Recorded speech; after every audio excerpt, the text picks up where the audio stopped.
మీ business ఏదైనా మీ ఊర్లో promotion చేయాలంటే అది సుమన్ టీవీతోనే సాధ్యం. ఇప్పుడే సంప్రదించండి. వరంగల్, ఖమ్మం, నల్గొండ జిల్లా పట్టభద్రుల నియోజకవర్గానికి జరుగుతున్న ఎమ్మెల్సీ ఉప ఎన్నికలో ఈసారి బీఆర్ఎస్ కీలక నేత ఎర్రబెల్లి దయాకర్ రావు చక్రం తిప్పేలా కనిపిస్తున్నారు. ఎర్రబెల్లి దయాకర్ రావు తన అనుచరుడికి ఈసారి బీఆర్ఎస్ నుంచి టికెట్ ఇప్పించుకోవాలని ప్రయత్నిస్తున్నారు.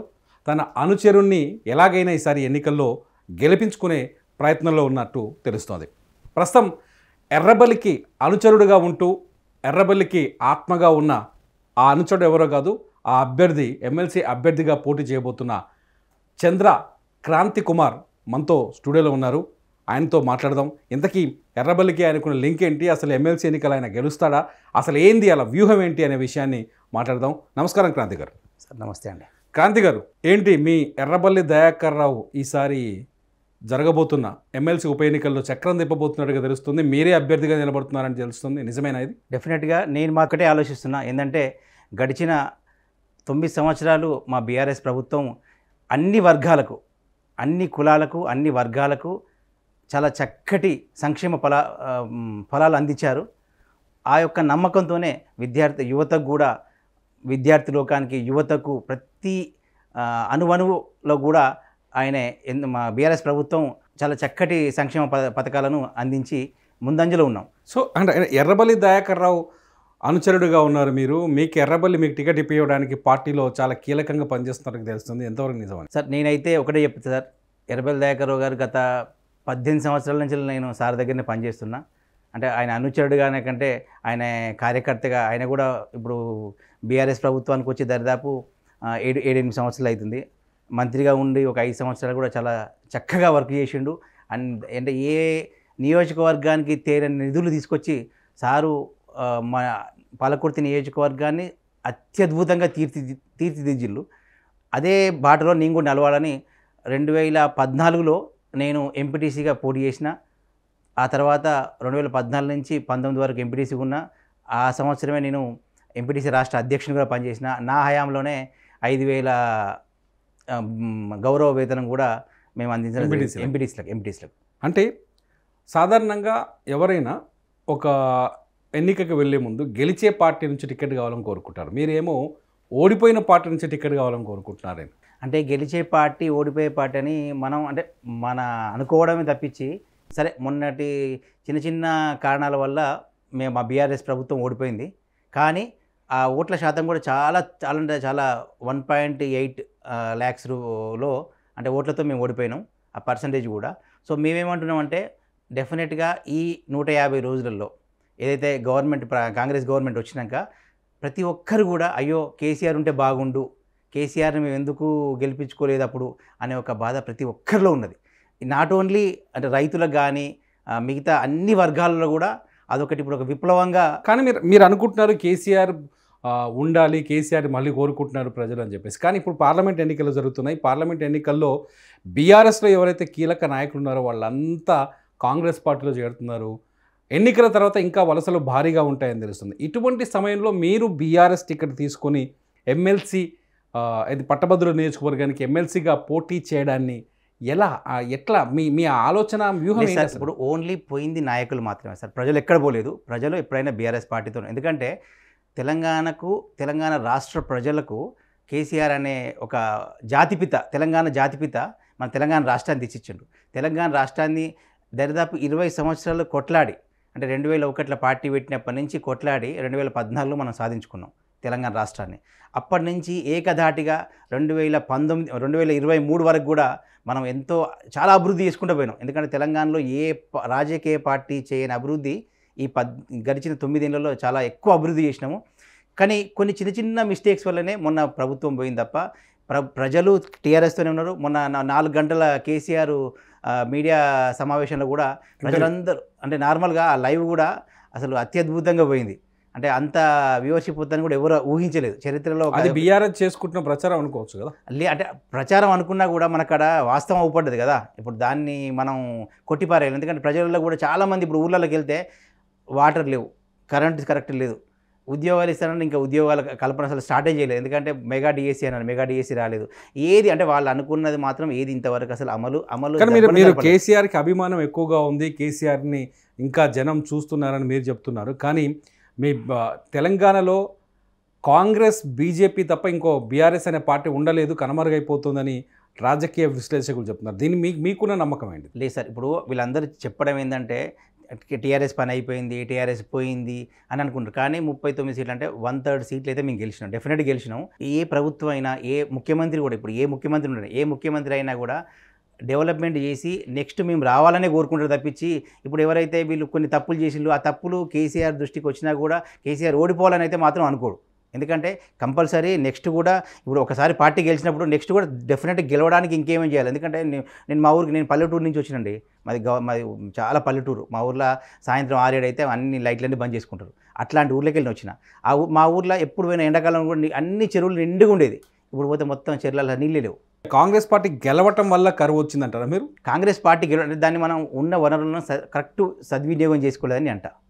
ఓకే, సాధారణంగా మీరు ఎమ్మెల్సీకి ట్రై చేస్తున్నారు, బీఆర్ఎస్ టికెట్ కోరుకుంటున్నారు, బీఆర్ఎస్ పార్టీ నుంచి మీకు టికెట్ వస్తుందని ఆశిస్తున్నారు, ఎర్రబెల్లి దయాకర్ మీద పూర్తి నమ్మకం పెట్టుకున్నారు. కానీ కాంగ్రెస్ పార్టీ ఇప్పటికే వరంగల్, ఖమ్మం, నల్గొండ జిల్లాల ఎమ్మెల్సీకి గ్రాడ్యుయేట్ నియోజకవర్గాన్ని జరగబోతున్న ఉప ఎన్నికకి అభ్యర్థిని ప్రకటించింది. ఆ అభ్యర్థి ఒక జర్నలిస్టు, అట్లాగే సోషల్ మీడియాలో చాలా పాపులారిటీ ఉన్న వ్యక్తి, కేసీఆర్ కుటుంబంతో పూర్తి స్థాయి వ్యతిరేకంగా అనేక సార్లు కేసులు ఎదుర్కొన్న వ్యక్తి. అటువంటి వ్యక్తిని మీరు బీఆర్ఎస్ తరఫున ఢీకొట్టగలరా? సార్ నేను ఒకటే చెప్తా సార్, ఇప్పుడు నేను ఎప్పుడు ఆడినా, ఏం ఆడుతుంటే, ఏ గేమ్ ఆడినా కూడా నేను ఈ గత 23 సంవత్సరాలు నేను మీడియాలో కూడా 2001 నుంచి నేను మీడియాలో పనిచేస్తున్నా. నేను కూడా ఒక పనిచేస్తున్నా, నేను జర్నలిస్ట్లో పనిచేస్తున్నా. ఎప్పుడైనా నాది ఏంటంటే సార్, ఎప్పుడైనా నేను గెలవాలనే కోరుకుంటా, నేను గెలవాలనే ఆట ఆడతా. అంతేగాని అవతల వాళ్ళు ఓడిపోవాలని నేను ఎప్పుడు ఆడా. ఇప్పుడు కూడా నా బలం నా యువత, నా బలం నా పార్టీ, నా కేసీఆర్, నా బేస్ కేసీఆర్ బొమ్మ చాలు సార్. కేసీఆర్ను చూస్తే చాలు సార్, ఓట్లు పడతాయి, 100% పడతాయి. దాంట్లో ఎలాంటి డౌటే లేదు. 100% చెప్తున్నా కదా. ఏదైతే కొన్ని జరగవచ్చు, ఇప్పుడు ప్రతి ఒక్కరూ అన్నీ 100% చేయలేరు. సారు ఇవ్వని హామీలు కూడా నెరవేర్చిండు, 90%, 99% నెరవేర్చిండు.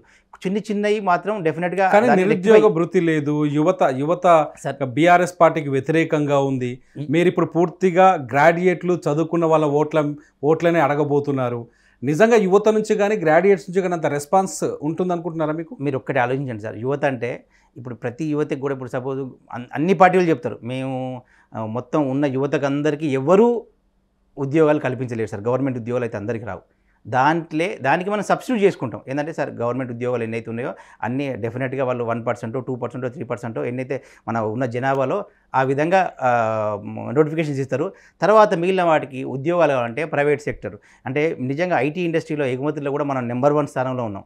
హైదరాబాద్ మీరు తీసుకుంటే, ముఖ్యంగా తీసుకోండి, హైదరాబాద్ యువత అంతా హైదరాబాద్కి వస్తుంది. ఎందుకంటే నార్మల్గా మా ఊరోళ్ళు అయితే సార్ ఎక్కడ వచ్చినా హైదరాబాద్ వచ్చి పని చేసుకుందాం అనుకుంటారు. ఎందుకంటే ఇక్కడ మనకు ఉద్యోగాల కల్పన ఉంటుంది, మనం ఇక్కడ ఉన్న ఇన్ఫ్రాస్ట్రక్చర్ డెవలప్మెంట్ ఉన్న వల్ల ఉద్యోగాలు అవకాశాలు ఎక్కువగా ఉంటాయి. కాబట్టి ఇక్కడ వచ్చి మొన్న ఓట్లలో కూడా, మొన్న జరిగిన అసెంబ్లీ ఎన్నికలలో కూడా హైదరాబాద్ మొత్తం టీఆర్ఎస్ గెలిచింది.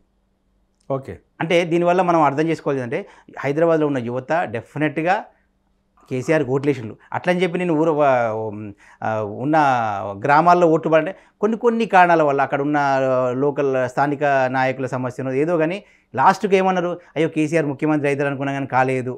ఎమ్మెల్యేకు అంటే వాళ్ళకి పాపం వాళ్ళకు ఉన్న ఏంటంటే కేసీఆర్ కంపల్సరీ ఓటు 100% కేసీఆర్ ముఖ్యమంత్రి అవుతారు. ఆ ఉన్న స్థానిక నాయకుల వల్ల కొంతమందికి వాస్తవంగా అక్కడ ఓడిపోవడం జరిగింది.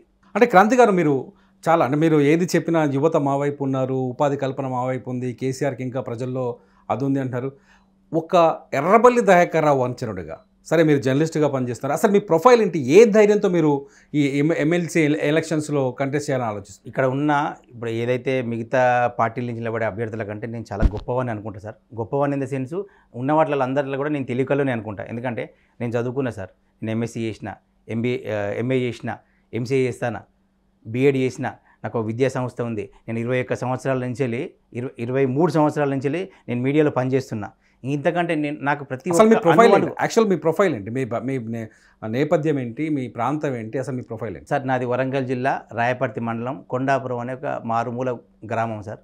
అక్కడి నుంచి నేను 2001లో నా డిగ్రీ అయిపోగానే నేను ఈనాడులో జాబ్లో జాయిన్ అయినా. ఆ తర్వాత కాలక్రమేణా ఒక 14 ఏళ్ళు ఈనాడులో వర్క్ చేసిన.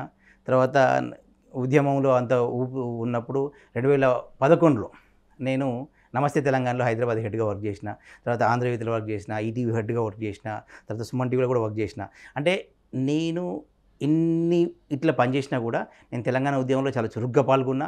తెలంగాణ ఉద్యమం కోసం చాలా అంటే ఏ విధంగా అయితే నేను ఉద్యమానికి పనికొస్తారో అన్ని రకాలుగా నేను వర్క్ చేసిన ఈ తెలంగాణ ఉద్యమం గురించి. జర్నలిస్ట్గా పనిచేశాను కాబట్టి ఖచ్చితంగా పార్టీ నుంచి గుర్తింపు ఉంటుంది, యువత నుంచి ఓటర్ల నుంచి గుర్తింపు ఉంటుంది అని అనుకుంటున్నారు. దీంతో పాటు కూడా నేను మా ఊర్లలో కూడా, ఎందుకంటే నేను 2014లో నేను ఎంపీటీసీ నిలబడ్డప్పుడు కూడా నేను ఓన్లీ 17 రోజులే వర్క్ చేసిన. 17 రోజులల్లో ఎంపీటీసీగా పనిచేశాను. ఎంపీటీసీగా పనిచేసిన 17 రోజులలో వెళ్ళి నేను నా మండలంలో అత్యధిక మెజార్టీతో గెలిచిన. గతంలో పొలిటికల్ ఎంట్రీ ఎప్పుడు జరిగింది? 2014 సార్. 2014లో టీఆర్ఎస్ పార్టీలో నుంచి నాకు సుధాకర్ రావు గారు నాకు టికెట్ ఇచ్చిండ్రు. సుధాకర్ రావు గారి ప్రోద్బలంతో నేను టికెట్ తీసుకొని ఆయన సహాయంతో నేను అత్యధిక మెజార్టీతో నేను గెలిచాను సార్. మీకు ఆదర్శంగా ఉన్న రాజకీయ నాయకుడు ఎవరు? రేవంత్ రెడ్డి సార్. అదేంటి మీరు బీఆర్ఎస్లో ఉండి కేసీఆర్ భజన చేసుకుంటూ మొదటి ఎక్కడ ఉన్నాయి సార్? నేను ఎందుకంటే రేవంత్ రెడ్డి ఎందుకనంటే రేవంత్ రెడ్డి లాంటి నాయకుడు ఒక జెడ్పీటీసీ భజన కేసీఆర్ది లేదు, అభిమానం రేవంత్ మీద లేదు. అంటే నేను అభిమానం అంటలేను సార్, నేను ఆదర్శం తీసుకున్నా. ఆదర్శం వేరు, అభిమానం వేరు సార్. ఎందుకంటానంటే రేవంత్ రెడ్డి ఇప్పుడు మన ముఖ్యమంత్రి గారు ఏంటంటే జెడ్పీటీసీ ఫస్ట్ స్వతంత్రంగా గెలిచిండు. జెడ్పీటీసీ నుంచి ఈ రోజు ఆయన ముఖ్యమంత్రి స్థాయిలో ఉన్నారు సార్. నేను ఎంపీటీసీని సార్. ఎంపీటీసీ నుంచి ఒక ఎమ్మెల్సీ కాలేనా?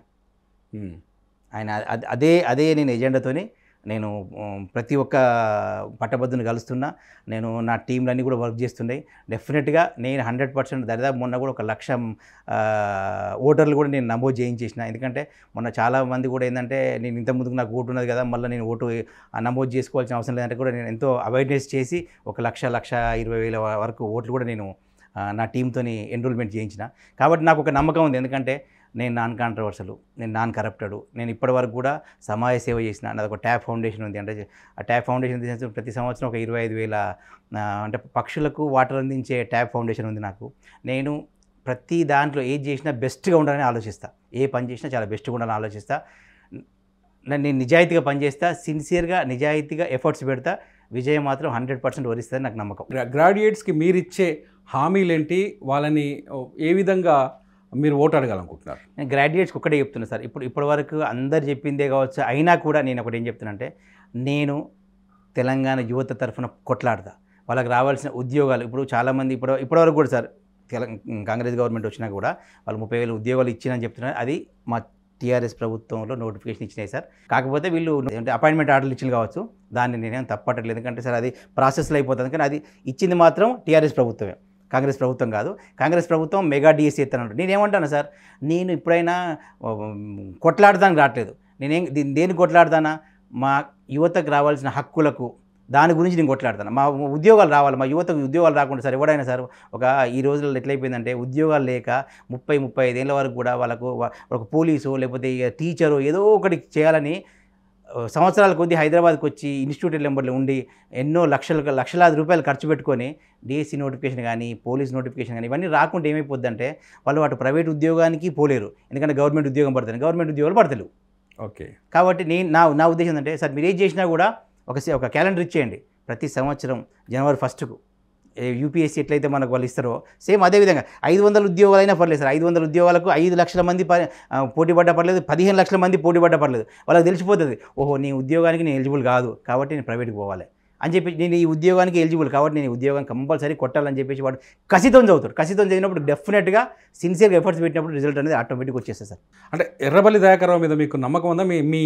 మీ సార్ మీద మీ నమ్మకం ఉందా? మీకు టికెట్ ఇవ్వబోతున్నారు ఈసారి? సార్ నాకైతే దయాకర్ రావు అంటే పిచ్చి సార్. ఎందుకంటే 7 సార్లు దరిదాపు 6 సార్లు ఆయన ఎమ్మెల్యే గెలిచిండు, ఒకసారి ఎంపీగా గెలిచిండు. ఆయన దగ్గర ఉన్న ఒక మంచి గుణం ఏంటంటే సార్, ఎవరినైనా కలుపుకోపోతారు సార్. ఇంటికి పోతే నువ్వు ఏ ఊరి నుంచి వచ్చినా కూడా అడగాడు సార్. అంటే నువ్వు ఆ మండల నాయకుని తీసుకురా, ఆ ఊరి సర్పంచ్ని తీసుకురా, ఆ వార్డు మెంబర్ తీసుకురా, ఆ ఊరి నుంచి వచ్చిన వాళ్ళని వస్తాను సార్. నువ్వు ఎక్కడన్నా కాదు సార్, నీ ప్రాంతం పేరు కూడా అడగాడు. నీకేం కావాలి, నీ పని ఏంది కావాలంటే అప్పుడు అసలు అంటే నార్మల్గా మా సార్ మీద ఒక చిన్న నాడు అంటే సార్ తలుచుకుంటే ట్రంప్ కూడా ఫోన్ చేసి మాట్లాడతారని అంత, అంటే ఎవ్వరు పోయినా డెఫినెట్గా సార్ మాట్లాడతాడు.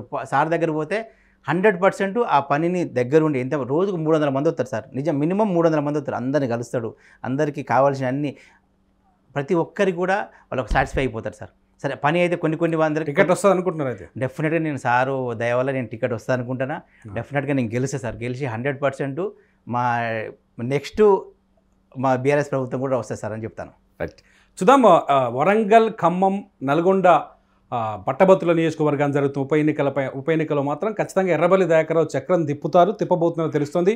అయితే ఎర్రబెల్లి దయాకర్రావు తన అభ్యర్థికే, తన మనిషికే టికెట్ ఇప్పించుకోబోతున్నారా, లేదా క్రాంతి కుమార్ మాత్రం టికెట్ నాకే వస్తుందని చెబుతున్నారు? చూద్దాం. ఎమ్మెల్సీ ఎలక్షన్ నోటిఫికేషన్ వచ్చింది. ఇప్పటికే పట్టభద్రులు వాళ్ళ ఓటు హక్కు నమోదు చేసుకున్నారు. మరి క్రాంతి కుమార్ ఏం చెప్పబోతున్నారు, గెలవబోతున్నారా చూద్దాం. చూస్తూనే ఉండండి సుమన్ టీవీ.